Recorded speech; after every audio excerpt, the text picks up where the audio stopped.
We are on the phone and I toss out the comment, "I can't tell you what to do. I'm just your son."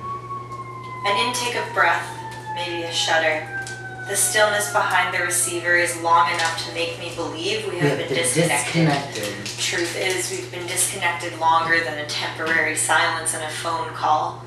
5 months of miscommunication and misunderstanding between me and my mom has manifested into one innocuous phrase, "I'm just your son."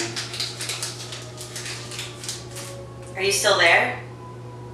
Yeah. Yeah, we finished the conversation all filled up, no empty spaces. Hang up, sleep. The next day she calls me crying, "You are a different person. I want my daughter back. I need you to hear this. Calling you my daughter is all I have left of you." I want to say, I am no imposter. I have the same past, present, future, the same morals, the same values and aspirations, the same self. I have the same body, the same skin. I have gained nothing. I have lost nothing. I have chosen nothing. I have discovered. Something intangible has reached down my throat, pulled my heart out of my stomach, held it in front of my eyes for the first time, and demanded that I see my soul for what it is and not for what I am conditioned to be. I want to say, how dare you compare my self-acceptance to absurdity and denial? You are dragging sandpaper over my clarity and shoving your fist into my mouth when I have been telling you for years that my breasts are not my own and I only pull out my hair when it gets too long, and that there is a monolith between me and self-love. Well, God damn it, Mom, this is it.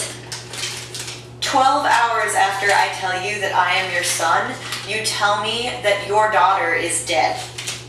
24 hours after my brother tells me to consider him an only child, you tell me that you support him.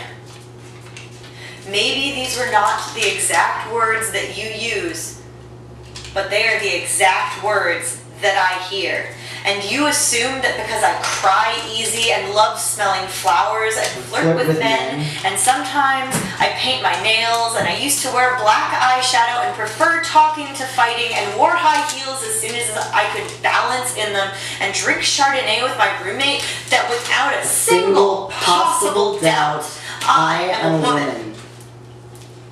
I want to say, the things that I enjoy do not define who I am. I am not to blame for your anguish and belligerence. Rather, I am responsible for this opportunity for you to look back inside your gut and try to understand why my identity repels you.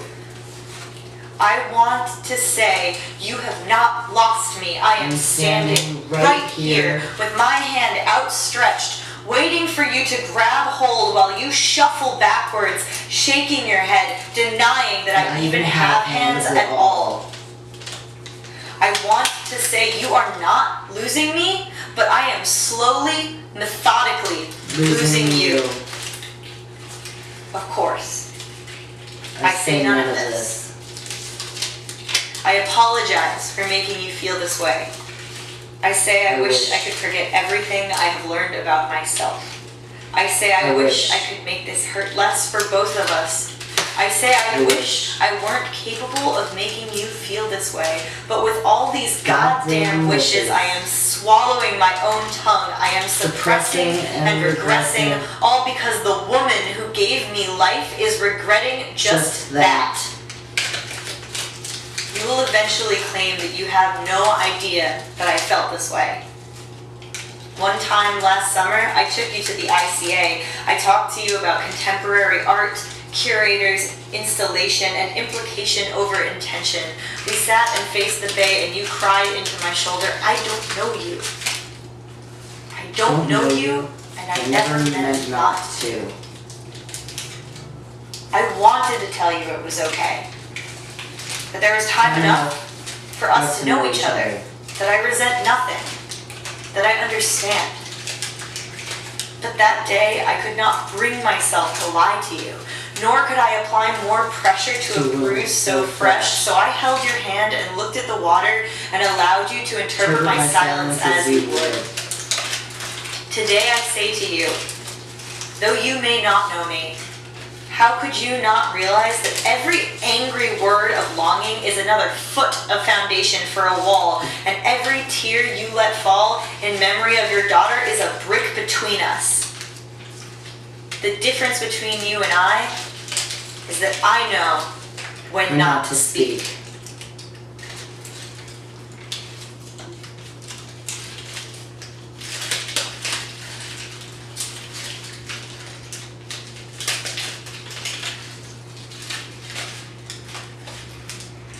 This is what fear looks like.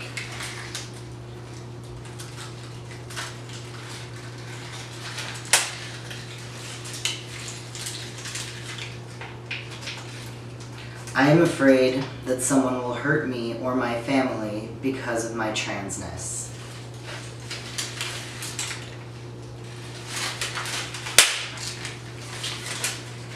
I am afraid I will always be the token friend.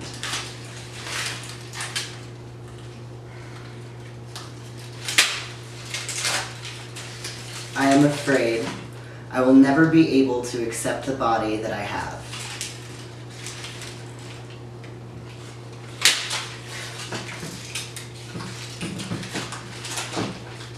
I am afraid I will remain alone in my journey.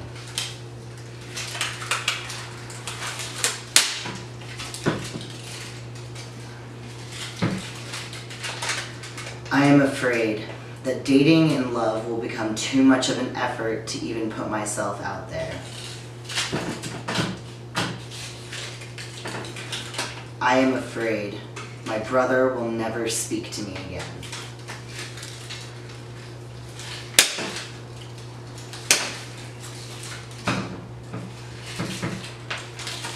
I am afraid I will become obsolete.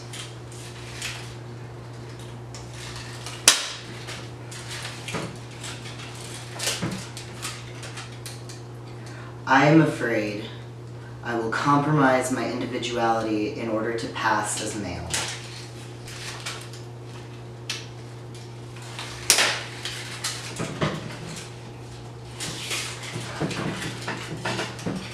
I am afraid no one will ever believe I am a man regardless of hormones and surgery.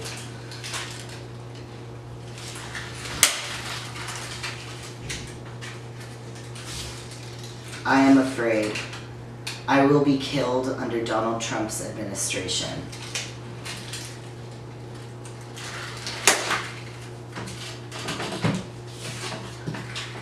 I am afraid that my family will see my art.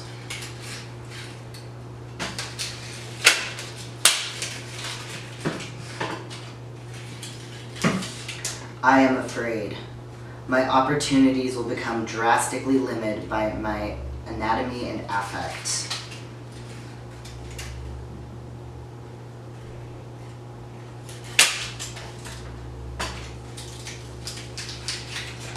I am afraid I will never be able to have casual sex.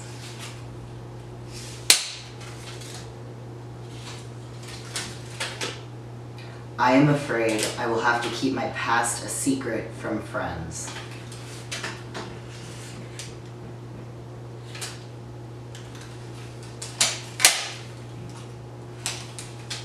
I am afraid my family will not recognize me.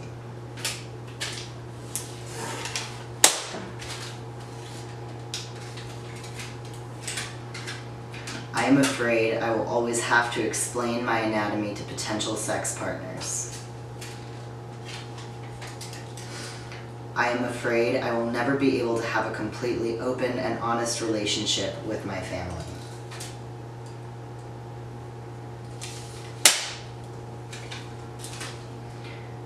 I am afraid I will kill myself prematurely.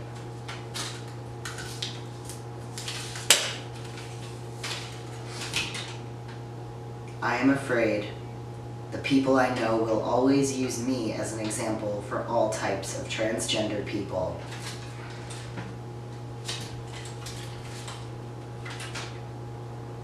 I am afraid I will lose who I am within people's images of me.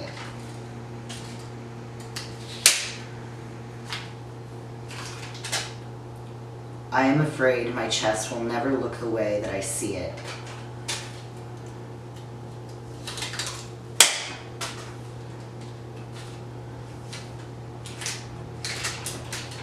I am afraid I will be an embarrassment to the ones I love.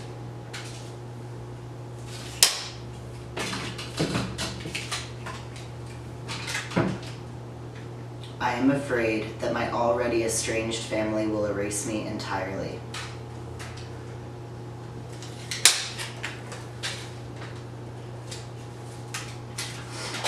I am afraid I will never make my family proud.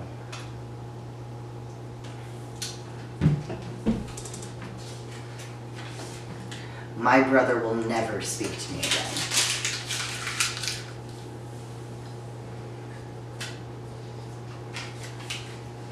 I will kill myself prematurely.